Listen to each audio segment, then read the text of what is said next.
ఎందులో పాల్గొనాలి?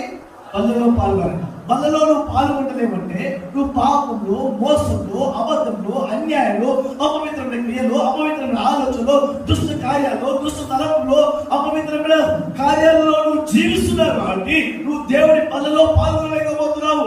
బల్ల యేసు యొక్క శరీరాన్ని జ్ఞాపకం చేసుకుంటుంది.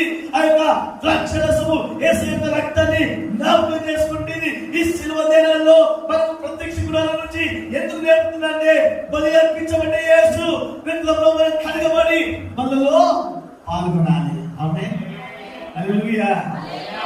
ఎంతమంది నిజంగా హృదయపూర్వకంగా బల్లలో పాల్గొంటున్నాడు మనకు తెలియదు. పాల్గొంటున్నారా? హల్లెలూయా.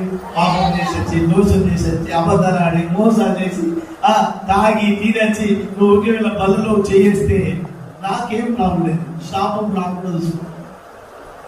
ప్రభువా, శాపము నా కుటుంబం మీకు రావద్దు దేవా.